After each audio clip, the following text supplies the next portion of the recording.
Hi, you don't need to be genius. You don't need to be a genius to be successful. You just need discipline. Today is 13th of March 2022. Let us have a quick discussion of all these important topics. Rapid GK yesterday questions के answers हैं. Salal Dam is located in Jammu and Kashmir. World Economic Outlook report is published by International Monetary Funds. Pinjore gardens हैं हरियाणा में. Society for World Wide Interbank Financial Telecommunication SWIFT, ये full form है SWIFT का. Which is the headquarter of the International Atomic Energy Agency? The answer is Vienna, Austria. So ये answers हैं yesterday's questions.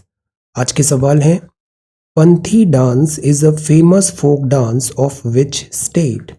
Which governor general introduced the permanent land revenue system in India? Diarchy was introduced in India by the act of which act? Who put forward the idea that Britain was draining and bleeding India? Which Governor General passed the Vernacular Press Act in 1878? So these are 5 questions for today. आज की vocabulary है accentuate. इसका मतलब होता है ध्यान आकर्षित करना. Make more noticeable और prominent. Intermittent, occurring at irregular intervals, intermittent fasting. Falter का मतलब होता है डगमगाना, start or lose strength or momentum. Peak, इसका मतलब होता है मनमुटाव, a feeling of irritation or resentment resulting from a especially to one's pride.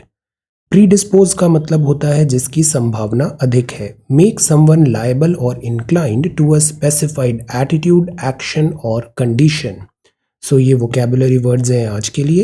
If you come across any other important word, write down that word along with its meaning in the comment section down below. Language proficiency बहुत ज़रूरी है. आज Sunday है, ये the Hindu है Sunday का, मार्च 13, 2022. आज editorials नहीं आते हैं, आज हम देखेंगे साइंस एंड टेक्नोलॉजी. और कल से अपन GS revision class morning 8 AM और CSET क्लास इवनिंग 8 AM कल से स्टार्ट करते हैं. Okay, we will resume. Meanwhile आज भी गूगल मीट सेशंस जो इंडिविजुअल सेशंस हैं वो कंटिन्यू रहेंगे. Okay, so this is the Hindu newspaper. Pakistan seeks joint probe into missile incident. ये बड़ा इंटरेस्टिंग इंसिडेंट हुआ अभी. पॉसिबली ये मिसाइल ब्रह्मोस थी, सुपरसोनिक मिसाइल थी. हिसार इसका हरियाणा में इसका बेस था. प्रोबेबली अब वो चेंज कर दिया जाएगा, ये क्लासिफाइड होता है. It slams lapses in handling of strategic weapons by India. Actually Pakistan को बहुत टाइम तक समझ में नहीं आया ये कौन सा सुपरसोनिक वेसल यहाँ पे आया. प्लस हमारे एंड पे भी ये मिसाइल एक इंसिडेंट है या क्या है, इस बात पे भी अभी इस बात पे इन्वेस्टिगेशन होगा. Because you know missile launch just like that नहीं होता है. मिसाइल लॉन्च से पहले बहुत सारे प्रोटोकॉल्स होते हैं, कोड्स एंटर करने पड़ते हैं. ये जो था ये एक ट्रायल वेसल था, ट्रायल मिसाइल था ये. इसमें वॉर हेड नहीं था. But during the flight of missile, because we know that BrahMos is a cruise missile. Cruise 2 type की मिसाइल होती है. एक होती है बैलिस्टिक जो ऐसे पैराबोला की तरह चलती है जैसे अग्नि सीरीज हुआ. दूसरी होती है क्रूज मिसाइल जो ऐसे फायर होती है, फिर ये ऐसे प्लेन की तरह चलती है, फ्लाइट. तो ये जो क्रूज मिसाइल है ये ब्रह्मोस मिसाइल है, ये सुपरसोनिक मिसाइल है. तो क्रूज मिसाइल के during the flight of this trajectory जो है, इस फ्लाइट पे भी इसको अपन ऑपरेट कर सकते हैं. सो पॉसिबली इसमें अभी बहुत सारी लेयर्स है, will talk about it later. But the point is कि ये जो चीज़ हुआ है उसमें हमारे एंड से भी कहाँ लैप्सेस हुए, we need to see. Plus Pakistan यहाँ पे जॉइंट प्रोब मांग रहा है. Obviously will say no to this. So this is there. It slams lapses in handling of strategic weapons by India, ऐसा पाकिस्तान ने कहा. Plus let us see, accurately establish करें fact. Indian decision to hold an internal court of inquiry होगा, ऐसा India ने भी बोला है. Ministry of foreign affairs Pakistan ने यहाँ पे बताया. ये मिसाइल बस एक कैरियर होता है. कैरियर में वॉर हेड क्या लगा है वो बनाता है उस मिसाइल को डेडली. जैसे ये जो ब्रह्मोस मिसाइल है ना, ये न्यूक्लियर केपेबल मिसाइल है, इसमें न्यूक्लियर वॉर हेड भी हम लगा सकते हैं. तो this also tells one thing, ये जो पाकिस्तान का एयर डिफेंस सिस्टम है ये जंक है, क्योंकि ये इसने खरीदा है चाइना से. जो एयर डिफेंस सिस्टम है ये डिटेक्ट ही नहीं कर पाया. करीब 2-3 मिनट तक ये मिसाइल यहाँ पर गई, 124 किलोमीटर इनवर्ड ट्रेजेक्ट्री में चली गई, inward areas of Pakistan, but still इनका एयर डिफेंस सिस्टम उसको डिटेक्ट नहीं कर पाया. सो this is also one thing, और ये this tells the capability of BrahMos missile कि हम बहुत क्विकली एफिशिएंटली बिना इनके एयर डिफेंस सिस्टम में डिटेक्ट हुए इफ रिक्वायर्ड हम अपने वॉर हेड्स यहाँ पे पहुंचा सकते हैं. तो this is again a kind of warning. So this is joint probe into missile incident.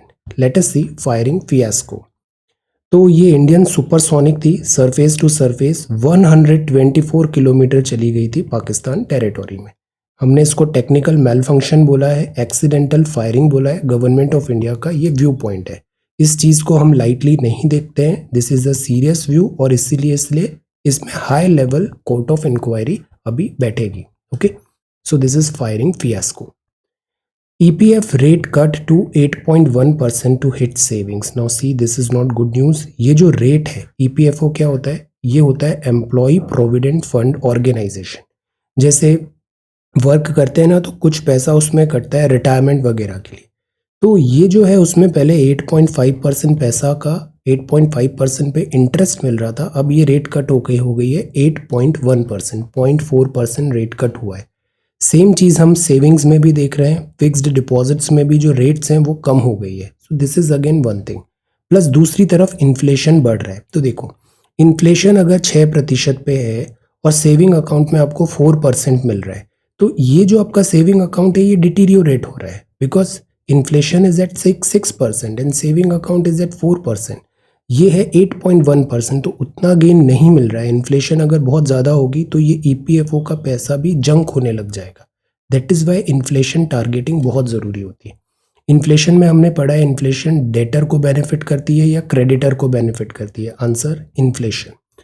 तो ये है एम्प्लॉय प्रोविडेंट फंड, 8.1% अब इसका हो गया है. तो लास्ट टाइम EPF का जब इतना लो था तो वो टाइम था 1978 का, जब 8% आ गया था. फिर EPF का रेट ऐसे बढ़ा, पर अब फिर ये कम हो रहा है. So cut in the EPF rate at the time when inflation is resurging attracted criticism from trade union, because पैसा यहाँ पे जंक हो रहा है अगर रेट इतना कम हो जाएगा 8.1%, but at the same time जो इन्फ्लेशन है वो बढ़ रही है. तो this is a cause of worry. Then commander talks हैं fail to end LAC deadlock. तो India China LAC issue 15th round of core commander talk हुआ. डिसीजन अभी भी नहीं आया. चाइना की पॉलिसी हमें पता है, wait and buy time and build capacity. China इस प्रोसेस को जितना डिले कर सकता है वो कोशिश कर रहा है इसको डिले करने का. मीनवाइल चाइना जो बॉर्डर इंफ्रास्ट्रक्चर है वहाँ पर अपना स्ट्रेंथन कर रहा है चाइनीज साइड से. सो this is a cause of worry. India को भी बॉर्डर इंफ्रास्ट्रक्चर मैच करना ज़रूरी है चाइना का. तो this is there facilitate progress. इसमें कोई रिजल्ट्स नहीं आए. LAC deadlock. Centre allows census self enumeration. Census self enumeration. Census क्या होता है? हर 10 साल में हमारे यहाँ जो जनसंख्या है उसकी गणना होती है. This is called census. ये सेंसस कब से चल रहा है? आंसर, ये किसके ड्यूरेशन में, किस ब्रिटिश वाइसरॉय के ड्यूरेशन में स्टार्ट हुआ था? Answer, union government has amended the census rules framed in 1990. Allow the details to be captured and stored in electronic format, also to enable self-enumeration by respondents. तो एक अच्छी चीज़ है. 1990 में जैसे स्टार्ट हो गया था, इलेक्ट्रॉनिक फॉर्मेट में डिटेल्स कैप्चर हो सकते हैं. सेंसस रूल्स जो 1990 में थे, इसमें अमेंडमेंट हुआ. जो इलेक्ट्रॉनिक फॉर्मेट में डेटा कलेक्ट होगा, इससे कन्वीनियंट हो जाता है, डेटा शेयरिंग इजी हो जाती है, रियल टाइम पे अपडेट हो जाता है, मॉनिटरिंग हो जाता है. तो electronic format is good. Plus साथ ही साथ सेल्फ एन्यूमरेशन जो रेस्पोंडेंट्स है वो कर पाएंगे. सो दिस इज गुड. ये है 10 साल में होने वाला सेंसस. फर्स्ट टाइम हो रहा है both in the digital mode and paper schedule, जिसमें क्वेश्चन और फॉर्म्स होंगे. इस एक्सरसाइज स्टार्ट हो गई, इसको अपन अभी और फॉलो करेंगे इन आफ्टर सम टाइम. तो यहाँ डिजिटल और पेपर दोनों फॉर्मेट है. यहाँ पे हाइब्रिड फॉर्मेट है. फर्स्ट फेज है वो 2021 में था. हाउस लिस्टिंग, हाउसिंग सेंसस, ये सब करना था. नेशनल पॉपुलेशन रजिस्टर भी स्केड्यूल था अप्रैल सितंबर 2020, बट वो पोस्टपोन हुआ. COVID-19 was one reason. Second, population enumeration concluded by March 5 2021। ये पूरा प्रोसेस थोड़ा डिले हो गया है because of covid lockdown etcetera. इसको वापस स्पीड अप करने की बात है। तो दो टाइप से हो रहा है अब सेंसस। हाइब्रिड हो रहा है, हाइब्रिड में डिजिटल फॉर्मेट भी है और रेगुलर क्वेश्चनर भी होगा। 10 साल में सेंसस होता है। 1 या 2 दिन पे इस पे अपन फिर से आंसर राइटिंग करेंगे और इसको पूरा अच्छे से प्रिपेयर कर लेंगे। Okay, so this is census. Reduce to ashes, this is very painful. Slum है नॉर्थ ईस्ट दिल्ली, गोकुलपुरी, मोहनदा। सो दिस इज, यहाँ पे एक फायर यहाँ पे ब्रोकआउट हुआ, inconsolable. So this is again one thing. हमें अक्सर ऐसा देखते हैं कि जैसे जो स्लम्स हैं, और पिछले कुछ टाइम पे हमने देखा था फायर के भी हैजार्ड्स ज़्यादा हुए। द आइडिया इज यहाँ पे फायर सेफ्टी इंश्योर कराना चाहिए। स्लम्स जो हैं इनको रेगुलराइज कराना भी ज़रूरी है। स्लम्स जो हैं बिकॉज यहाँ पे लिविंग कंडीशन इतनी अच्छी नहीं होती है। So the point is government needs to focus. अक्सर हम शहर में देखते हैं, स्लम्स एक्चुअली क्या है ये बताता है कि अर्बन प्लानिंग बहुत पुअर हुई है यहाँ पे, अर्बन प्लानिंग। तो we need to focus on this urban planning. तभी आप देखो स्लम्स में अक्सर जो रेलवे ट्रैक्स होते हैं या फिर जो शहर है, शहर के पास जैसे अपन ने धारावी देखा मुंबई में। द पॉइंट इज ये जो चीज़ है, रूट कॉज जो है इसका स्लम होने का वो है poor urban planning, poor urban planning. This need to be fixed. Then this is villages along China border to open for tourism. अब हमने देखा कि चाइना किस तरीके से बॉर्डर एरिया पे विलेजेस बनाता है और फिर बोलता है पुराना मैप लाके कि this area belongs to China, this is the new normal, this is the new status quo anti.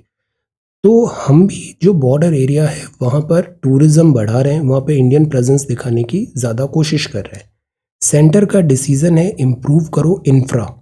ये जो है वाइब्रेंट विलेज स्कीम के अंदर है। अब ये स्कीम इंपॉर्टेंट क्यों है? बिकॉज ये बजट में मेंशन था, इसीलिए बजट को पढ़ना बहुत ज़रूरी है। जो फाइनेंस मिनिस्टर सीतारमन मैम ने अनाउंस किया था पार्लियामेंट में, इस बजट को लाइन बाय लाइन पढ़ना बहुत ज़रूरी है। सवाल यहीं से आएंगे। Union government plans to open the villages along the Chinese border for tourists under the Vibrant Village program announced in Union Budget 2022-23। अब इससे एक सवाल पिक हो सकता है प्रिलिमिनरी में। तो बॉर्डर एरिया पे हमने मैप भी ड्रॉ कर लिया है। Himachal, Uttarakhand, Sikkim, Arunachal, union territory of Ladakh, यहाँ पर विलेजेस आइडेंटिफाई हो रहे हैं और इन विलेजेस को स्ट्रेंथन किया जा रहा है। यहाँ पे इंफ्रास्ट्रक्चर डेवलपमेंट होगा। तो जैसे ऑटोनॉमस हिल डेवलपमेंट काउंसिल है लद्दाख की, यहाँ पे फॉर्मुलेशन हो रहा है प्लान, स्ट्रेंथन करना है एवरी बॉर्डर विलेज। तो विलेज डेवलपमेंट प्रोग्राम क्या है? Vibrant village scheme. बॉर्डर के जो विलेजेस है उधर हमें ज़्यादा स्ट्रेंथ डेवलप करना है। इंफ्रास्ट्रक्चर फैसिलिटी वहाँ पे होनी चाहिए। पॉपुलेशन वो डीपॉपुलाइज नहीं हो जाए, वहाँ पे पॉपुलेशन इंडियन पॉपुलेशन होनी चाहिए। तो सिमिलरली लद्दाख में है, जैसे जीरो बॉर्डर है चुमाक और डेमचौक में, यहाँ इलेक्ट्रीफाई भी किया जा रहा है इन विलेजेस को। तो इंडियन इधर इंफ्रास्ट्रक्चर प्रेजेंस बढ़ा रहे। वाइब्रेंट विलेज प्रोग्राम इसका नाम है। It is to counter China's model villages, but the name has been carefully chosen so as to not cause any concentration in the neighbouring country. तो this is there, officially ऐसा नहीं बोल रहे, this is vibrant village programme. तो हम यहाँ पे electricity, 3G 4G connectivity ये सब यहाँ पे देंगे, टूरिज्म और कल्चर एनकरेज करेंगे। तो ये विलेज है लद्दाख में। ओके, और लद्दाख वैसे भी एस्ट्रोनॉमी के लिए बहुत पॉपुलर है। दो वर्ड होते हैं, इनमें कंफ्यूज नहीं होना चाहिए। एक होता है एस्ट्रोनॉमी, एक होता है एस्ट्रोलॉजी। इन दोनों में डिफरेंस बताइए, एस्ट्रोनॉमी और एस्ट्रोलॉजी।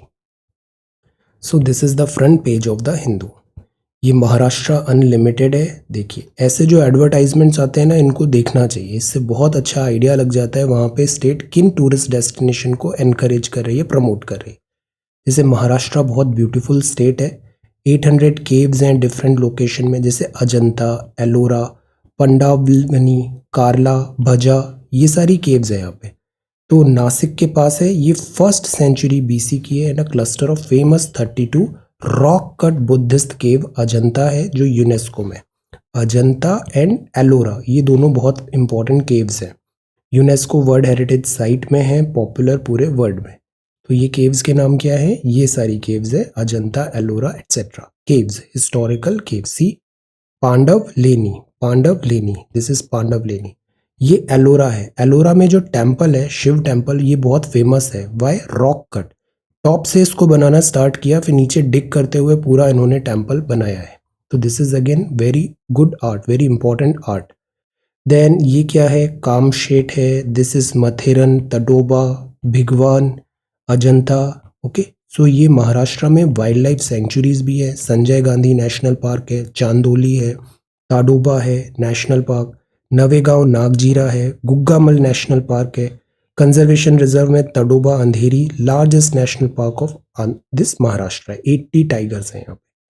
सिमिलरली ये क्या है? This is you name it, we have it, this is plan your visit to Maharashtra today. Adventure hills है, ये हिल स्टेशन है, जैसे कोल्हापुर, मथेरन, नासिक, पुणे, ये सारे नाम हमें पता होने चाहिए। प्लेजिंग वेदर है। महाराष्ट्र प्राइमरली वेस्टर्न घाट्स के कारण बहुत ब्यूटीफुल है।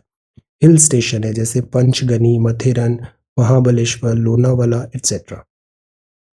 फिर ये वाइल्ड लाइफ सेंचुरीज है। So this is Maharashtra. ऐसे ही MOEFCC भी एक बहुत अच्छा सीरीज अभी स्टार्ट किया है। स्टेट वाइज वो बता रहा है कि किस स्टेट में कौन से स्टेट एनिमल क्या है, बर्ड क्या है, लाइक दैट। उसको मैं टेलीग्राम पे शेयर कर रहा हूँ, उसको भी एक ट्रैक रखना है उसका। Kerala tops in maternal child health, this is good. Maternal child health, ये दोनों चीज़ें होती है ना, इंटरकनेक्टेड होती है। मदर का हेल्थ, चाइल्ड का हेल्थ, दोनों सिंक में चलता है। सो दैट इज़ वाई अगर चाइल्ड का हेल्थ अच्छा रखना है तो मदर का हेल्थ अच्छा होना ज़रूरी है, एसेंशियल है। सो मैटरनल चाइल्ड हेल्थ। तो this is maternal mortality ratio है, MMR, पर 1000 पर 1 लाख लाइव बर्थ पे होता है ये। पर 1 लाख लाइव बर्थ पे मैटरनल मोर्टेलिटी रेशो। तो केरला का रिकॉर्ड बहुत अच्छा है यहाँ। मैटरनल मोर्टेलिटी रेशो है इसका 13 पर 1 लाख लाइफ बर्थ में। ये कम से कम होना चाहिए। लेटेस्ट सैंपल रजिस्ट्रेशन ने बुलेटिन में ये बताया। नेशनल IMR 103 है, which is not at all good. 103 मतलब 103 mothers are dying for every 1 lakh life births. तो इस नंबर को कम होना चाहिए। Kerala is doing good. UN sustainable development goal में भी आता है ये, दिस MMR वगैरह कम होना चाहिए। देन कोविड-19 के कारण डिफ़िकल्टी हुई थी यहाँ पर। टारगेटेड इनिशिएटिव्स दिए गए। तो this is there. Union health ministry maternal near miss review 2014 में हुआ था। अगर हमें जो चीज़ें हैं related health to child, related health to mother, इसको अगर बेटर करना है तो सिस्टमेटिक गवर्नमेंट इंटरवेंशन ज़रूरी है सारे लेवल पे, सेंटर, स्टेट और इवन ग्रास रूट लेवल पे। पब्लिक सेक्टर और प्राइवेट सेक्टर का भी यहाँ पे पार्टिसिपेशन बहुत ज़रूरी है। So this is there. Then ये है फेस्टिवल राइड। ये क्या है? दिस इज सेरेमोनियल हॉर्स है, being ferried through an Ashtamudi lake. Ashtamudi lake annual festival है। कहाँ पर? कोल्लम डिस्ट्रिक्ट, केरला में। तो this is Ashtamudi lake, Kollam district, Kerala. Festival ride. Kerala में क्या है? बैक वाटर्स है। Back waters again very beautiful. So this is next page. अब जो है वो है नीट PG का कट ऑफ 15 परसेंटाइल कम हो रहा है। ये जापान के प्राइम मिनिस्टर हैं फूमियो किशिदा। क्वाड को फिर से एम्फेसाइज करने की बात कर रहे हैं और क्वाड एक स्टैंड ले यूक्रेन पे भी, बिकॉज यूक्रेन क्राइसिस अब सीवियर हो रहा है तो पूरे वर्ल्ड में इसके नेगेटिव इफेक्ट्स देखने को मिल रहे हैं। Ukraine humanitarian crisis. आगे हम जिनीवा प्रोटोकॉल भी अच्छे से देखते हैं। जापान की बात करें तो Mumbai Ahmedabad bullet train project में जापान का एक्टिव पार्टिसिपेशन है, इसको स्पीड अप करना है। 17 बिलियन का है मुंबई अहमदाबाद हाई स्पीड, शिंकासेन बोलते हैं। यहाँ की जो बुलेट ट्रेन प्रोजेक्ट है उसको बोलते हैं शिंकासेन। तो ये इनॉग्रेट 2017 में हुआ था शिंजो आबे के टाइम पे। इसको स्पीड अप करने का बात है। इंडिया का 75th इंडिपेंडेंट अभी डे आ रहा है, एनिवर्सरी आ रहा है, तो इधर भी और टारगेटेड हम अनाउंसमेंट करेंगे। आज़ादी का अमृत महोत्सव बहुत इंपॉर्टेंट है, इससे सवाल आएंगे। यूक्रेन एक डेवलपमेंट है। और क्वाड, क्वाड भी जो टर्मिनोलॉजी थी इसमें शिंजो आबे का इंपॉर्टेंट रोल था। इस चीज को और आगे बढ़ाने की बात है। This is Fumio Kishida, Fumio Kishida. Then this is next one. Hastings garden house in Kolkata blooms again. Hasting, this is first governor general of Bengal presidency 1772 to 1785, Warren Hasting, Warren Hasting. Then daily Covid cases कम हुए हैं। And this is about in search of the first cosmic light. अभी astronomy पढ़ा ना, तो जैसे लद्दाख है, इधर क्या होता है, इधर इतने ज़्यादा मशीन्स का इंटरवेंशन नहीं है। तो यहाँ पे जो रेडियो फ्रिक्वेंसी आ रही है पूरे यूनिवर्स से, इसको डिटेक्ट करना ईजी हो जाता है। प्लस लद्दाख टैब्लू भी है, हाइट पे तो और इजी हो जाता है। यहाँ पे वेदर फिनोमिनन इतना डिस्टर्बेंस नहीं लाते। तो अक्सर आप देखोगे एस्ट्रोनॉमी, स्काई ग्रेजर्स, ये these people go to Ladakh hill station etcetera, और वहाँ पे ये स्काई वॉच करते हैं। In a country of billion phones hungry for every bit of radio signal, group of scientist looking for spots where one can escape them. तो ये scientist गए हैं, बेंगलुरु से गए ये लद्दाख में। ये रमन रिसर्च इंस्टीट्यूट के साइंटिस्ट हैं, और यहाँ नॉर्दर्न कर्नाटका से ये यहाँ पे रेडियो टेलीस्कोप जिसका नाम है सरस, सरस मतलब shaped antenna measurement of the background radio spectrum. Radio spectrum actually जो पूरा यूनिवर्स है ना, यहाँ रेडियो वेव्स भी दिख रही है। जैसे पल्सर हमने देखा था, ब्लैक होल, पल्सर, स्टार। तो ये रेडियो वेव्स को अगर अपन डिटेक्ट करते हैं तो हमें बहुत कुछ अंडरस्टैंडिंग मिलती है। हम शायद कम्युनिकेट भी कर सकते हैं एलियन से if they exist. So we always try कि हम रेडियो सिग्नल सेंड भी करें और उनको रिसीव करने की भी कोशिश करें। तो सरस मतलब shaped antenna measurement of the background radio spectrum, catch the trace of an extremely elusive sign from space. कोई हमसे कम्युनिकेट करने की कोशिश कर रहा है तो we can catch. Birth of the first stars to what's called the cosmic dawn. Cosmic dawn मतलब स्टार्स का बर्थ हुआ और सुबह हुआ, कॉस्मिक डॉन। तो बिग बैंग हुआ था, एक थ्योरी है बिग बैंग, और बिग बैंग के बाद यूनिवर्स ऐसे एक्सपैंड होना चालू हो गया। दो थ्योरी चलती है एक्चुअली, एक चलती है स्टेडी स्टेट थ्योरी, दूसरी चलती है big bang theory.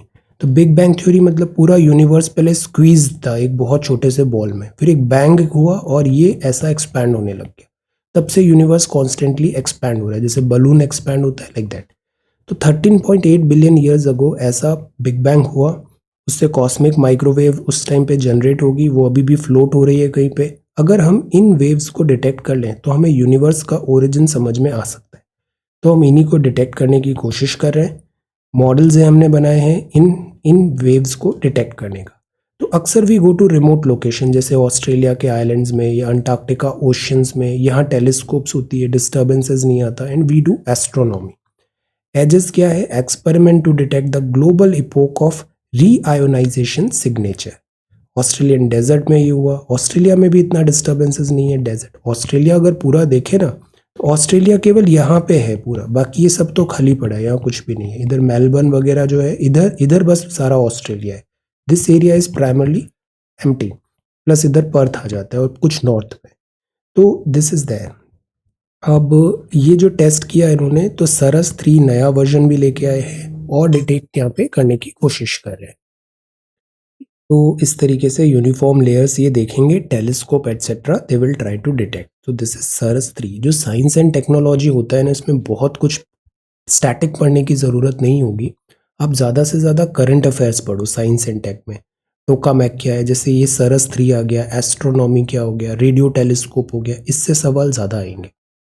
Ukraine city, Russia steps up attack, sanctions could cause space station to crash, Roscosmos ने कहा। अब इससे सवाल आ सकता है। ये क्या है? इंटरनेशनल स्पेस स्टेशन है।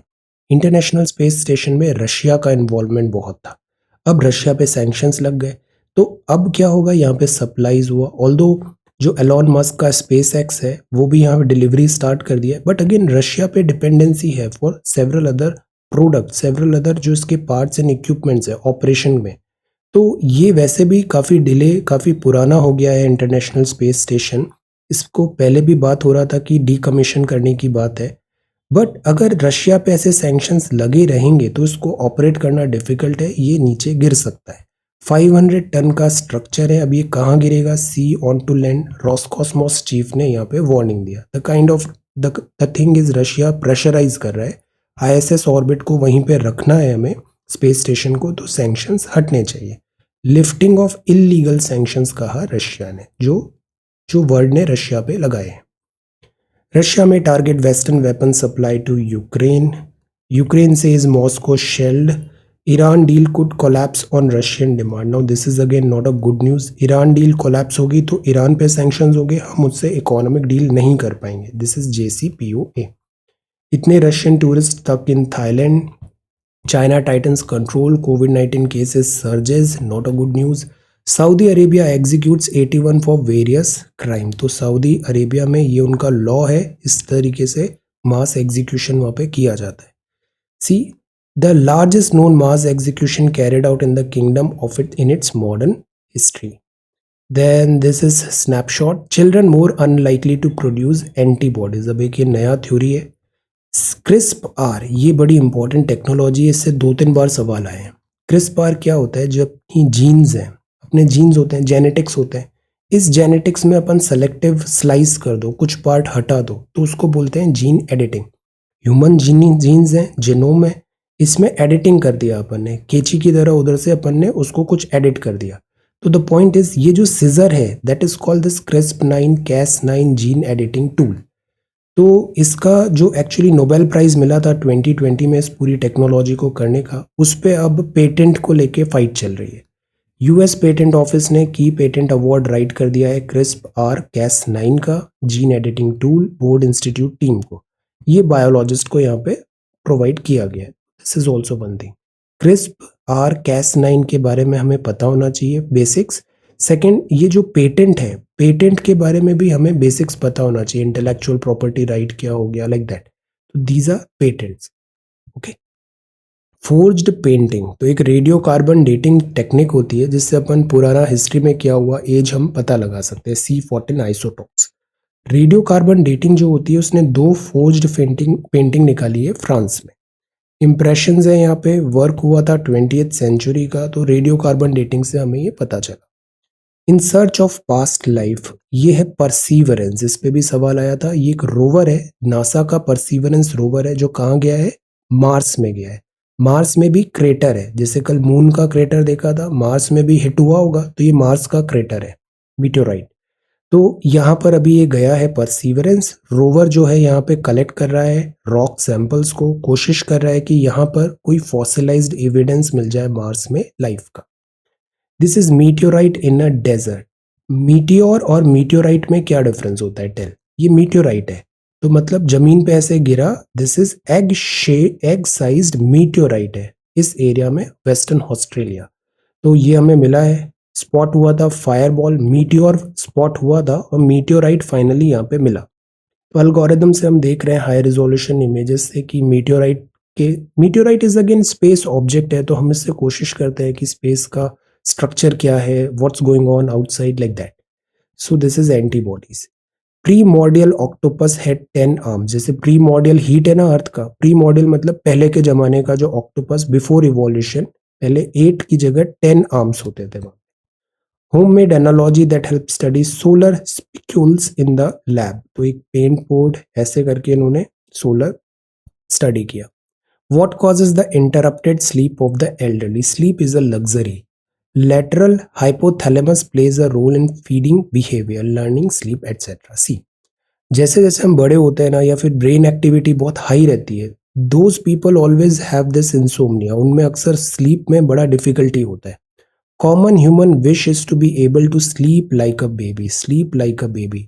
Indeed in adults total hours of sleep कम होता है, क्वालिटी ऑफ स्लीप भी डिक्लाइन होता है विद एजेस, और उसका एक बहुत बड़ा फैक्टर है ये गैजेट्स, डिजिटल स्क्रीन। तो एक पिनियल ग्लैंड होती है, नाइट में ये हार्मोन रिलीज करती है मेलाटोनिन। मेलाटोनिन, ये मेलाटोनिन ही हमारी स्लीप वेक साइकिल को रेगुलेट करता है, और यही हमें जैसे नींद आ रहा है तो वो बिकॉज ऑफ दिस मेलाटोनिन होता है, पिनियल ग्लैंड। अब जैसे जैसे हम अंडर स्ट्रेस होते हैं या फिर डिजिटल कंटेंट बहुत ज़्यादा है, this digital screen affects this release of this hormone etcetera, तो स्लीप पैटर्न हमारा इम्पैक्ट होने लग जाता है। अभी भी आप एग्जाम का तैयारी कर रहे हो ना, अपना स्लीप पे बहुत ध्यान दो, एटलीस्ट 7+ आवर्स रोज सोना is a must. How do damaged plants warm neighbours about herbivore attack? Actually जैसे टाइगर जाता है तो एक कॉल चलता है, मंकीज वगैरह कॉल देने लग जाते हैं, और जो डियर है, डियर भी कॉल देता है, वार्निंग कॉल कि टाइगर इज कमिंग। एक्चुअली ये एक स्पेसिफिक सिग्नल होता है, वो अपनी हर्ड को बता रहे हैं, वार्न कर रहे हैं कि प्रेडेटर इज कमिंग। तो सिमिलरली प्लांट्स में भी ऐसा कुछ नुकसान हुआ, हर्बीवोर्स जाके प्लांट्स को खा रहे हैं, तो वो भी केमिकल्स के थ्रू अपने नेबर्स एटसेट्रा को बताते हैं, स्मेल के थ्रू, कि दे आर अंडर अटैक। ये Geneva convention and the Russia Ukraine war, इसको अपन अच्छे से देखते हैं। यहाँ प्राइमरली जो बात हुआ है कि जैसे रशिया ने जो यहाँ पर स्पेशल ऑपरेशन किया है यूक्रेन सॉइल पे, या सिविलियन का लॉस हो रहा है, इंफ्रास्ट्रक्चर कम हो रहा है, डिस्ट्रॉय हो रहा है, नॉन कॉम्बैटेंट जो हैं वो भी इम्पैक्ट हो रहे हैं। This is not war, this is against war. The point is, इसीलिए एक जिनीवा कन्वेंशन होता है। ये एक प्रिंसिपल्स होता है कि combatant behaviour during a war क्या होगा। जैसे सामने वाला भी अगर आर्म्ड है तभी आप लड़ते हो, नॉन आर्म्ड पे आप फायर ओपन नहीं करते हो। तो ये प्रिंसिपल है combatant behaviour during a war. Plus एक इंटरनेशनल क्रिमिनल कोड भी होती है। आईसीसी में क्या होता है, अगर किसी ने क्राइम किया है वॉर रिलेटेड क्राइम, तो आप उसको आईसीसी पे केस भी कर सकते हैं। स्टेडी एस्केलेशन है हॉस्टिलिटीज यूक्रेन सॉइल पे, civilian infra and non combatant भी इम्पैक्ट हुए हैं। जिनीवा कन्वेंशन एक सेट ऑफ प्रिंसिपल है, नॉर्म्स हैं combatant behaviour during a war का। कंपेलिंग केस है prosecuting combatant for war crime. अगर सोल्जर्स भी वॉर क्राइम करते हैं ना तो उनके अगेंस्ट चार्जेस लगते हैं। अगेंस्ट ह्यूमैनिटी है, जीनोसाइड हो रहा है, अननेसेसरी एग्रेशन दिखा रहे हैं, तो उसका इन्वेस्टिगेशन होता है, ट्रायल होता है आईसीसी में, इंटरनेशनल क्रिमिनल कोर्ट में। तो Geneva Convention actually set of 4 treaties है, 1949 में आया था। 3 प्रोटोकॉल्स भी है जो कोडिफाई करते हैं कि क्या एथिकल और लीगल स्टैंडर्ड होना चाहिए वॉर के टाइम पे। War is one thing, but एक सर्टेन एथिक्स वॉर में भी होते हैं। ह्यूमैनिटेरियन ट्रीटमेंट भी क्यों जरूरी है वॉर इम्पैक्ट जो हुआ है। तो this is Geneva convention. Focus of the convention है कि जो नॉन कॉम्बैटेंट है उनको कैसे हम ट्रीट करें। जो प्रिजनर ऑफ वॉर हो गए हैं, जैसे हमने पाकिस्तान के 65,000 प्लस प्रिजनर ऑफ वॉर रखे थे जब बांग्लादेश का लिबरेशन हुआ, बट हमने इनको रिलीज किया क्योंकि ये जिनीवा कन्वेंशन एंड जो सर्टेन प्रोटोकॉल्स है, we are a professional army, so prisoners of war जो हैं ये रिलीज किया। Not the use of conventional और बायोलॉजिकल एंड केमिकल वेपन्स होगा, use of which is govern respectively by Hague convention and the Geneva protocol. तो Geneva convention क्या है, war के टाइम पे non combatant, prisoner of war, biological chemical weapon नहीं use करते अपन, एक सर्टेन डेकोरम होता है even during the time of war. इसके चार चार है यहाँ पे नियम है। पहला कन्वेंशन है कि जो घायल है, सिक सोल्जर है, लैंड ड्यूरिंग वॉर। ये इंपॉर्टेंट है एसएसबी के लिए भी ना, इनके नाम पता होने चाहिए। फर्स्ट जिनीवा कन्वेंशन है, जो वुंडेड है, सिक सोल्जर है, लैंड ड्यूरिंग वॉर। तो ये कन्वेंशन एक्सटेंड करता है उनको मेडिकल और religious personal, medical units, medical transport वगैरह ये सब दें। फॉर एग्जाम्पल जब कारगिल हुआ था, पाकिस्तान ने बहुत सारे सोल्जर्स अपने एक्सेप्ट करने से भी डिनाई कर दिया। हमने फुल डेकोरम के साथ वहां पे जो लास्ट राइट्स थे वो उनके परफॉर्म किए। तो while recognizing distinctive emblems of these organization, convention है two annexes containing a draft agreement hospitals हो वहाँ पे। द पॉइंट इज, अगर कोई घायल है, सोल्जर भी सिक सोल्जर है, वुंडेड है, तो उसको एक ह्यूमन ट्रीटमेंट मिलता है। सेकंड, जो wounded sick and shipwrecked military personnel at sea है, एट सी ड्यूरिंग वॉर, तो वहां पर भी हॉस्पिटल्स, ट्रांसपोर्टेशन, ये सारी चीजें वहां पे होती है। थर्ड है प्रिजनर ऑफ वॉर हो गए, wide range of general protection है। प्रिजनर ऑफ वॉर मतलब ऐसा नहीं कि you just shoot them, human treatment होगा, मेंटेनेंस होगा, इक्वालिटी मिलेगी, प्रॉपर खाना वगैरह सब उनको देना पड़ता है। प्रिजनर कंडीशन ऑफ कैप्टिविटी भी होगी, रहने लायक जगह देनी पड़ेगी, इवैक्यूएशन कराना पड़ेगा, transit, food, clothing, medicine, hygiene, right to religious, intellectual, physical activity even prisoners को भी मिलती है। So this is prisoner of war. Fourth जो होता है वो होता है most eminently applies to invasion, जैसा यूक्रेन एंड रशिया। प्रोटेक्ट करो सिविलियन को including those in occupied territory. तो एक रूल होता है जैसे जो सिविलियंस होते हैं उन पे फायर ओपन भी नहीं होता, उनको अनआर्म्ड रहता है, उन पे मिलिट्री अपना एग्रेशन नहीं दिखाती। तो ये 4 कन्वेंशन है, प्रोटोकॉल्स हैं जिनीवा कन्वेंशन के। रेटिफाइड बट इसको किया था सोवियत यूनियन ने, रशिया ने नहीं किया था। सोवियत यूनियन तो डिसइंटीग्रेट हो गया, तो क्या ये नियम अब रशिया पे लगेंगे। Article 8 of Rome statute of ICC बोलता है ज्यूरिसडिक्शन है आईसीसी का with respect of war crimes in particular. ये 4 कन्वेंशन याद रखने हैं। यूएसएसआर ने ये कन्वेंशन साइन किए थे, बट अब USSR is no more, this is Russia. So अब ये देख रहे हैं कि जो यूक्रेन में जैसा ये डिस्ट्रक्शन हुआ, तो मतलब इसका अकाउंटेबिलिटी किसके ऊपर है, this responsibility, this we need to decide. Then unpredictable, this is RBI lifts curbs on HDFC bank. RBI अब क्या है, बैंक्स का भी बैंक है, तो वो अक्सर रिस्ट्रिक्शन मेजर्स लगा देता है। जैसे पेटीएम पे रिस्ट्रिक्शन लगा दिए, नए यूजर्स नहीं ऑन बोर्ड कर सकता है पेटीएम बैंक। सिमिलरली एचडीएफसी में भी था, अब इसका डिजिटल इनिशिएटिव पे रिस्ट्रिक्शंस हट गए। 20 billion outlay needed for climate goal, climate fight में पैसे की जरूरत होती है। Secure patient data in a vault, Dell Technica, bad actors targeting health sector. अब एक और चीज बहुत इंपॉर्टेंट हो गई है, वो पेशेंट का हेल्थ रिलेटेड डेटा। आपको पता है ये जो हेल्थ इंडस्ट्री है, हॉस्पिटल्स हेल्थ इंडस्ट्री, ये भी बिलियन डॉलर इंडस्ट्री है, ये जो हेल्थ इंडस्ट्री हुआ। सिमिलरली जो ये वेपन्स होते हैं, वॉर वेपन्स एटसेट्रा, ये भी मल्टी बिलियन डॉलर इंडस्ट्री है। तो that is why this is that. Textile ministry receives PLI application, good production linked incentives. NSC, कल हमने सवाल तैयार किया था। Then this is sports and this is the flight of brooms, झाड़ू। ये कार्बी आंगलोंग जिला है असम का, और इधर के ये जो ब्रूम्स हैं बड़े फेमस हैं। ये ब्रूम्स पूरे all over India spread supply होते हैं। कार्बी आंगलोंग लार्जेस्ट प्रोड्यूसर है ब्रूम्स इन इंडिया। ब्रूम जो है वो इजी होता है, फाइनेंशियल इनपुट भी कम होता है, मार्जिनल लैंड्स में ये झूम फैलो लैंड पे ग्रो कर लेते हैं इसका, और उससे दिस ब्रूम झाड़ू बनाते हैं। तो इससे क्या होता है, एक तो एम्प्लॉयमेंट बना, इनकम बना। इन दी एंड हम क्या चाहते हैं, लोगों के पास एम्प्लॉयमेंट हो, उनके पास इनकम हो। तो this is in true sense एक एम्पावरमेंट।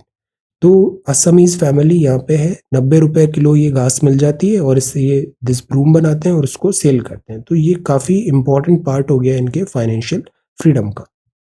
तो दिस इज दैट। जैसे यंग हैंड्स हैं, ये यहाँ पे ब्रूम हैंड इसमें वर्क कर रहे हैं, grass. See this is that, मतलब मोस्ट ऑफ द जो ब्रूम है वो यहाँ से सप्लाई हो रहा है। So this is the Hindu newspaper. Now let us come to discussion. ये है 11th of March, 11th of March. इसको सॉर्ट बाय ओल्डेस्ट करते हैं। दो सवाल थे, एक ही सवाल था, प्रेसिपिटेशन क्या होता है, बहुत इंपॉर्टेंट सवाल है, सारे टाइप्स ऑफ प्रेसिपिटेशन यहाँ पे बताने। वर्षा, तो खुशबू ने आंसर लिखा है जैसे टाइप्स ऑफ प्रेसिपिटेशन, बहुत सारे टाइप्स हो सकते हैं, जैसे कि रेन हुआ, स्नो हुआ, स्लीट हुआ, हेल हुआ। Now look at this diagram, very simple diagram and very doable diagram. इसको रियल एग्जाम में बहुत इजीली रिप्रोड्यूस किया जा सकता है, तो this is really nice. Then ये आपने बताया स्लीट क्या होता है, good. See freezing line, warmer, यही ज्योग्राफी होती है, जो हम बोलते हैं ना ज्योग्राफी की लैंग्वेज। ये हेल होता है, ओला आइस पैलेट होता है। सी क्विकली अप डाउन हो रहा है, कंडेंस होता जा रहा है, और फिर वो हेल स्टोन्स की तरह फॉल हो जाए। सो दिस इज गुड। इसके सारे टाइप्स हमें बहुत इलेबोरेट वे में पता होना चाहिए। Okay, then this is Mamata, prepare a note types of precipitation, बहुत अच्छे से आपने बताया। Now see this style is again good. पहले प्रेसिपिटेशन क्या होता है, पहले पैराग्राफ में बता दिया। प्रेसिपिटेशन कब होता है, फिर आपने टाइप्स बताए। See this is so elaborate, drizzle, rain, cloud burst, ये लिक्विड हुआ। फ्रीजिंग हुआ, ड्रिजल, रेन, स्नो। फिर फ्रोजन और दोनों मिक्स है, snow, then ice, snow, pellet and hail. Very nice. और वन बाय वन इसको विद डायग्राम बताया। This is really really good, very good. Cyclonic, now see this diagram is so good. Geography is all about diagram. See this is so nice, well done. Convectional, ये भी बहुत अच्छा diagram है। Then next is Kajol, Kajol ने भी बहुत अच्छे से बताया प्रेसिपिटेशन क्या होता है, साइक्लोनिक, कन्वेक्टिव, ओरोग्राफिक। सी फ्रंटल क्या हुआ, सी द डायग्राम। जो जेसी लियोंग बुक है ना, उसमें डायग्राम्स बहुत अच्छे दिए हुए हैं। When you get time at least उसके डायग्राम जरूर देख लेना अच्छे से। Conventional, orographic, this is good. फिर आपने rain, snow, drizzle, even NCERT में भी बहुत अच्छा दिया है ये फॉर्म ऑफ प्रेसिपिटेशन। ड्यू क्या होता है, सी डायमंड डस्ट क्या है, very nice. Ice crystal, very good, very elaborate and comprehensive, very good. Akanksha, तापमान में कमी, और इस तरीके से दिस जो रेनफॉल है इस तरीके से प्रेसिपिटेशन होता है। एक्चुअली ये पूरा सोलर इंसोलेशन का खेल है। डिफरेंशियल हीटिंग ऑफ सरफेस होती है, वाटर एवापोरेट होता है, बादल बनता है, और फिर वर्षा होती है। मेघों का निर्माण, वर्षा के प्रकार, see the diagram, very nice. Then this is the next one, पर्वतीय वर्षा, ओरोग्राफिक, एंड उदाहरण है, वेरी गुड, वेरी नाइस। उदाहरण के साथ ज्योग्राफी में जितने एग्जाम्पल्स देंगे उतना ही बेटर है। Precipitation, this is Aditi, very nice. अब see this flow chart is good, direction के थ्रू बताया, वेरी नाइस। ड्यू क्या है, फ्रॉस्ट क्या है, फॉग क्या है, very good. See the diagram, this is really good, very nice. This is diagram figure 1, और प्रॉपरली यहाँ मेंशन भी किया है, फिगर 1, फिगर 2, वेरी गुड। इसके नीचे ना अपन एक सब हेडिंग भी लिख सकते थे कि ये व्हाट इज दिस, से हेल स्टॉर्म, स्नोफॉल है ना नीचे, figure 5 snowfall, figure 6 sleets, like that. then this is really good, very good. This diagram, look, see, this is very good. Water cycle, orographic cyclone. Ratna Priya, आप भी बहुत अच्छे से answers लिख रहे हो। सी, मिक्स्ड विंटर प्रेसिपिटेशन है ये। देन इसके बाद कन्वेक्शनल रेन है, diagram is really nice. Hello snow, ये आंसर, ये पहला पेज होना चाहिए था। अपलोड में ना हम वन बाय वन उसी ऑर्डर में करें ना, तो अपलोड भी उसी ऑर्डर में होता है, जैसे ये फर्स्ट है। और इवन अपलोड के बाद भी हम उसको ड्रैग करके ना अरेंज कर सकते हैं कि ये फर्स्ट होगा, ये सेकेंड होगा, सी। तो ये प्रेसिपिटेशन है, this is really good. Orographic, very good. Meenu, you are doing so well. Day number 33, awesome consistency. Introduction है, देन कंडेंसेशन न्यूक्लियाई, हमने ज्योग्राफी, कोर ज्योग्राफी का कॉन्सेप्ट बताया। फिर classification of precipitation. See, very simple and very nice, suitable answer है, very good. Ajay, day 1, fantastic. Prepare a note on all the type of precipitation. बस इसी तरीके से करना है। Every day means every day. Gradually आप देखना with in a months time आपको बहुत बड़ा सिग्निफिकेंट डिफरेंस यहाँ पे नजर आएगा। Okay, consistent. क्वेश्चन अच्छे से पढ़ना है, उसकी सारी लर्निंग्स कलेक्ट करनी है, सिलेबस में कनेक्ट करना है और जस्ट आंसर लिख देना है। Precipitation, see, types of precipitation, this diagram is so nice. Then rain, drizzle, snow, sleet, बहुत अच्छे से आपने बनाया है, वेरी गुड। देन अक्षत ने भी डे 1 आंसर राइटिंग स्टार्ट किया है, आपका हैंड राइटिंग बहुत अच्छा है। Precipitation, this, very good. ये प्रेजेंटेशन स्किल्स भी अच्छी है आपकी, कंटिन्यू रहना है हमें। 6 टाइप्स आपने यहाँ बताया, types of rainfall, very good Akshat, this is really good. इसी तरीके से कंटिन्यू करना है। Figure, frontal, cyclonic, monsoonal, very nice. इसका जेसी लियोंग बुक भी एक बार आप देखना। अभिषेक ने भी आंसर राइटिंग स्टार्ट किया है, आपने हिंदी में लिखा है, आपकी हिंदी राइटिंग बहुत अच्छी है। वर्षा के लिए क्या अनिवार्य है, फिर वर्षा के प्रकार बताए, बादल, पर्वत वाली वर्षा, देन दिस इज चक्रवर्तीय और विशेषताएं, वेरी गुड। हिंदी में भी बहुत अच्छे आंसर्स प्रिपेयर हो सकते हैं, हमें बस सारा कंटेंट अच्छे से लिखना है और डायग्राम्स वगैरह अच्छे से बनाने हैं। और फ्लो चार्ट हुआ, हेडिंग, सब हेडिंग, ये सारी चीजों पे ध्यान रखना है। Okay, then Shubham, as usual, very good answer. Liquid precipitation. Now see the precision. Rain, drizzle and all. Frozen precipitation क्या होता है? See, this diagram is really good. Then importance क्या है? Causes क्या है? Forms क्या है? Very structured. Snow, drizzle, holistic, cyclonic and very nice. This is one of the best copy. Very good. Dhanakshi, बहुत अच्छे से आपने बताया वाटर साइकिल क्या होता है। सी, प्रेसिपिटेशन। इसको थोड़ा और इलेबोरेट कर सकते हैं और इसको बॉक्स के अंदर भी बंद कर सकते हैं, तो उससे क्या होगा, थोड़ा और जो प्रेजेंटेशन है ना वो और अच्छा हो जाएगा। कंटेंट अच्छा है, प्रेजेंटेशन भी अच्छा हो जाएगा। Drizzle, this, see, this diagram is really good, very good, this is very good answer. Meaning of precipitation, अब ये पार्ट हम शुरू में बता सकते थे कि प्रेसिपिटेशन क्या होता है। So this is really nice, well done. Alam, you are doing so well. Then this is precipitation क्या होता है, शुरू में बताया आपने, फिर इस तरीके से डायग्राम बताया, गुड स्ट्रैटेजी। रेन क्या होता है, इसका ज्योग्राफी भी बताया आपने। फिर डायग्राम, डायग्राम को ना एक बॉक्स के अंदर बंद करें तो उससे थोड़ा और रीडेबिलिटी बढ़ेगा। Very good. Sheetal, your diagram work is excellent. Precipitation, see, this is really nice. Then types of precipitation, rains etcetera, very nice. Then इसके बाद types of precipitation, very good. Pushpendra, बहुत अच्छे से, सी द कॉपी, कितना साफ साफ लिखा होता है इस कॉपी में, हर चीज बहुत आसानी से पढ़ने में आ रही है, गुड।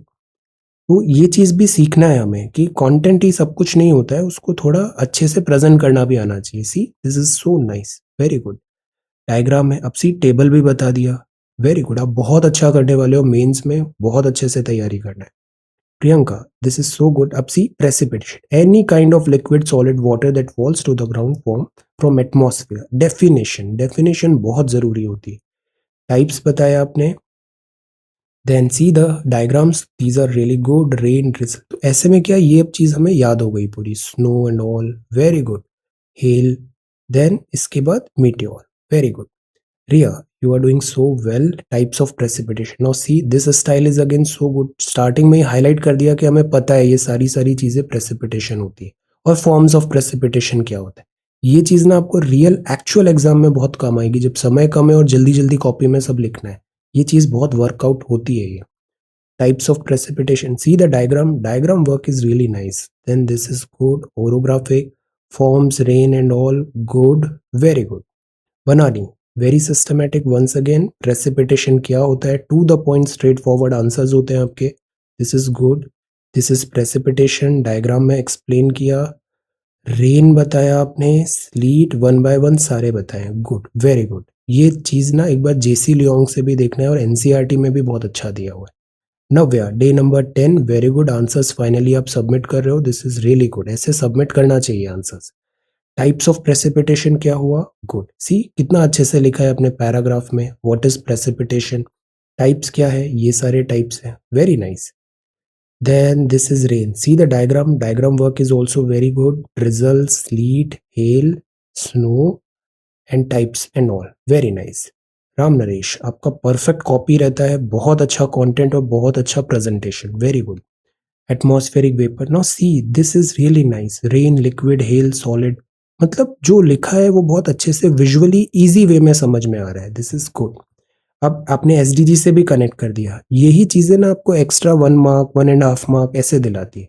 जब 20 सवाल में एक्स्ट्रा 1 मार्क मिलेंगे तो 20 मार्क्स बढ़ गए, 4 पेपर में 80 नंबर बढ़ गए, बस यही तो डिफरेंस होता है स्टूडेंट्स में। टाइप्स ऑफ प्रेसिपिटेशन बताया, good, rain, hail, sleet, examples जैसे अलग से बताए, वेरी गुड। फिर डायग्राम वर्क भी बहुत अच्छा है आपका, evaporation, dew, frost, rainfall, very nice, very good. Kavita, आपकी हैंडराइटिंग भी बहुत अच्छी है और अप्रोच भी बहुत अच्छा है, टू द पॉइंट है। दिस इज प्रेसिपिटेशन, क्या होता है, अंडरलाइनिंग, गुड। देन इसके बाद forms of precipitation, rain, snow, slit, hello, drizzle. अब यहाँ ना एक या दो छोटे डायग्राम्स होने चाहिए थे इंडिविजुअली हर एक टाइप के, जैसे ये बनाया ना, diagram is really good. Orographic, this is again good, very good. Frontal, this diagram is also good, very nice. So ये सारे सबमिशंस है। ऑलराइट, अब कल से अपन फिर से आंसर राइटिंग रिज्यूम करेंगे। Okay, so thank you so much for watching this video, take care, study well and be safe.